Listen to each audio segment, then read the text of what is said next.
This YouTube channel does not promote any violent, harmful, or illegal activities. All content provided by this channel is meant for an educational purpose only.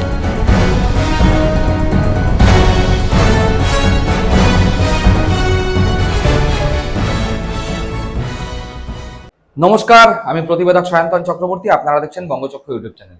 কার্যত প্রথম বিরোধী আন্দোলন সামলাতেই রীতিমতো নাকানি চোবানি খেল শুভেন্দু অধিকারীর প্রশাসন। হ্যাঁ, ঠিক ধরেছেন। গতকাল তৃণমূল কংগ্রেসের ছাত্র যুবদের যেই আন্দোলন ছিল বারুইপুর ঘটনাকে কেন্দ্র করে, সেই আন্দোলনকে কেন্দ্র করে সকাল থেকেই কলকাতা প্রায় উত্তাল হয়ে উঠেছিল। আমরা দেখতে পেয়েছিলাম আন্দোলন শুরুর বহু আগে থেকেই মমতা বন্দ্যোপাধ্যায়ের বাড়ির সামনের যে রাস্তা, সেই সামনের রাস্তা দিয়ে বিজেপির বাইক বাহিনীর উল্লাস।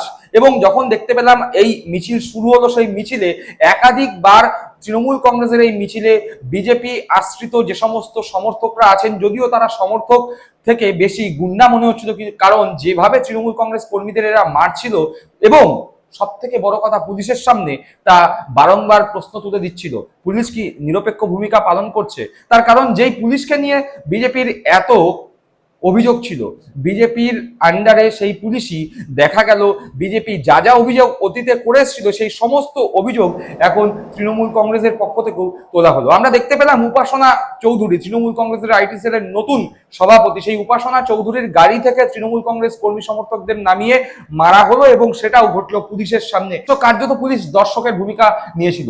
উপাসনা চৌধুরীর গাড়ি থেকে যেভাবে তৃণমূল কংগ্রেস কর্মীদের নামিয়ে মারা হলো এবং সর্বসমক্ষে পুলিশের সামনে, সারা বাংলা জুড়ে নিন্দার ঝড় উঠেছে। তৃণমূল কংগ্রেস এখন রীতিমতো ছত্রভঙ্গ, ৩-৪ ভাগে বিভক্ত তৃণমূল কংগ্রেস। সেই তৃণমূল কংগ্রেসের মিছিলকে সামলাতে গিয়েই রীতিমতো নাকানি চোবানি খাচ্ছে এই পশ্চিমবঙ্গের কলকাতার পুলিশ প্রশাসন। বলাই বাহুল্য, পুলিশ কি কারোর নির্দেশে চুপচাপ দর্শকের ভূমিকা নিয়েছিল? তার কারণ যখন তাদের সামনে এই ধরনের মারামারির ঘটনা ঘটছে, তখন তারা নীরব দর্শকের ভূমিকায় কেন দাঁড়িয়ে থাকবে? আমরা ঠিক এর পরবর্তী সময় দেখতে পেয়েছি উপাসনা চৌধুরী লাইভ করে দেখিয়েছে যে কিভাবে তৃণমূল কংগ্রেস কর্মীরা আহত হয়েছেন মমতা বন্দ্যোপাধ্যায়ের বাড়ির সামনে এবং মমতা বন্দ্যোপাধ্যায়ের বাড়ির পাশের পার্টি অফিসে। যেভাবে তৃণমূল কংগ্রেসের আহত কর্মীদের দৃশ্য দেখা গেছে, তা থেকেই বোঝা যায় যে কতটা ভয়ঙ্কর ভাবে এই মিছিলের ওপর আক্রমণ এনেছে বিজেপির কর্মী সমর্থকরা। একবার দেখুন সেই লাইভ ভিডিওর ছোট ছোট অংশ। গণতন্ত্রের কথা বলে ওরা, একটা মহিলাদেরকে দেখে এতটা ভয় পাস তোরা, কাপুরুষের দল। এই প্রত্যেকটা ছেলেপুলেদেরকে তোরা মেরেছিস, সার্কেল করে মেরেছিস, ঠিক আছে? তোরা মনে করছিস যে এইভাবে তোরা গণতন্ত্রের কথা বলছিস, বাকি সকলে কোথায়? আমাদের সকলকে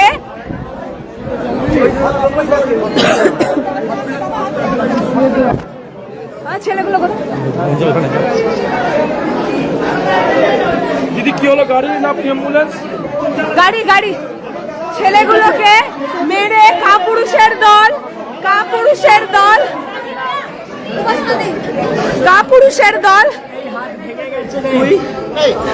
এয়ারপোর্টে যারা ছিল গোপালকে মেডিকেল করাতে নিয়ে যাবি না, এই হাত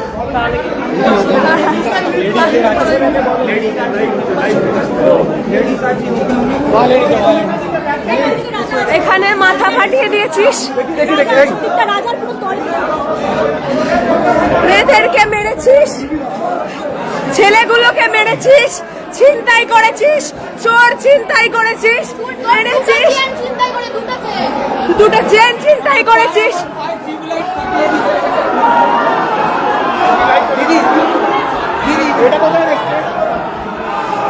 এইভাবে মারিস তোরা, গণতন্ত্রের কথা বলিস, মহিলাদেরকে ভয় পাস তোরা,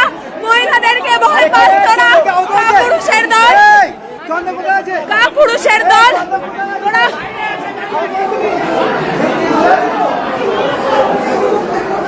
কাপুরুষের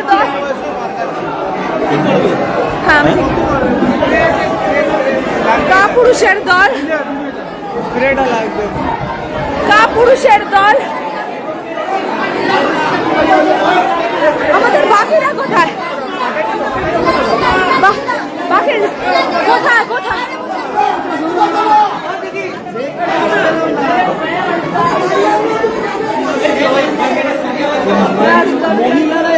নোংরামো করছে, বুকে লাথি মেরেছে, ওইটাই বুকে লাথি মেরেছে। আরে মায়ের বয়সীর বুকে লাথি মারিস? এই অ্যাম্বুলেন্স ডাকো, অ্যাম্বুলেন্স ডাকো। মানে ফোন করো, ফোন করো। আমি মেডিকেল লাইনের ছেলে, এ বমি পাচ্ছে, এ বমি করবে করছে। এই চল চল চল, অ্যাম্বুলেন্স কল করো। একদিকে যখন মমতাপন্থী তৃণমূল কংগ্রেসের ছাত্র যুবরা রাস্তায় আন্দোলনে, বারুইপুর ঘটনাকে কেন্দ্র করে যখন প্রতিবাদী মিছিল হচ্ছে, ঠিক তখনই আমরা দেখতে পেয়েছিলাম যে একদিন আগেই ঋতব্রতপন্থী তৃণমূল কংগ্রেসের নেতৃত্বরা, যার মধ্যে ঋতব্রত বন্দ্যোপাধ্যায় থেকে শুরু করে চন্দ্রিমা ভট্টাচার্যরা, শিউলি সাহারা বারুইপুরে গিয়েছিলেন এবং সেখানে গিয়ে চোর, বেঈমান, গদ্দার স্লোগান শুনে এসেছিলেন গতকাল।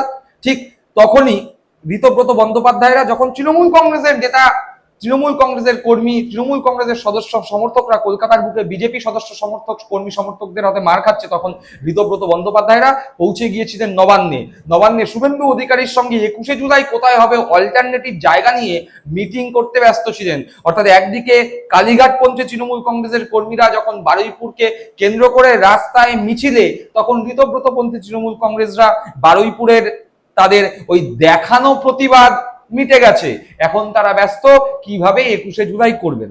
বোঝা যাচ্ছে যে আসল তৃণমূল কারা, যারা তৃণমূল কংগ্রেসের নাম প্রতীক সব দাবি করছেন, বলছেন আমরাই তো আসল তৃণমূল, তারা কতদূর আসল তৃণমূল আর কতদূর বিজেপির বি টিম, গতকালকের দুটি ঘটনার মাধ্যমেই প্রকাশিত।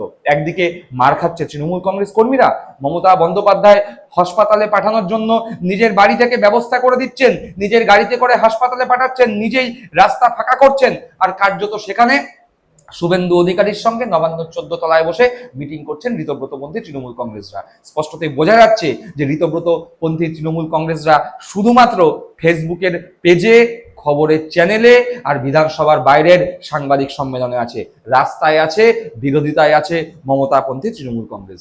শুধু তাই নয়, এই তৃণমূল কংগ্রেসের মিছিলকে আটকানোর জন্য কোন রকম কসুর ছাড়েনি বিজেপি।